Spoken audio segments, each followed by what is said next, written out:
Məsələ 9. Tənliyi həll edin. 2'nin üstü 4 üstü x bərabərdir 16'nın üstü 2 üstü x. Tənliyi yazırıq 2'nin üstündə 4 üstü x bərabərdir 16'nın üstündə 2 üstü x. Və burada sol tərəfdə 4'ün yerinə 2'nin kvadratı yazıram. Olacaq 2'nin üstü 2 x, orada da x var deyə 2 vuruldu x'e 2x. Sağ tərəfdə isə 16'nın yerinə 2 üstü 4 yazıram. Olacaq 2 üstü 4 vuraq 2 üstü x. Buradan alıram. Sol tərəfdə 2'nin üstündə 2 üstü 2x bərabərdir.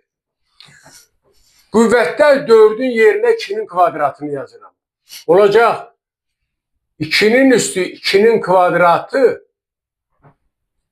vuraq 2 üstü x. Və a üstü m vuraq a üstü m bərabərdir a üstü m plus n olduğundan sağ tərəfdə sol tərəfi olduğu kimi yazıram.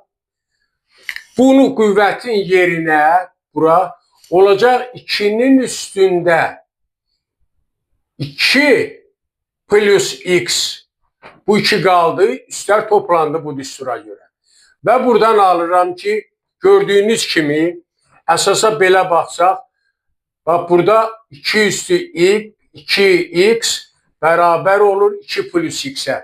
Buradan çıxır ki 2x bərabərdir 2 plus x-ə. Və buradan da aldım ki 2x çıxaq x bərabərdir 2-yə və nəticədə cavab x bərabərdir 2. Beləliklə bu tənliyin kökü cavab x bərabərdir 2 olur.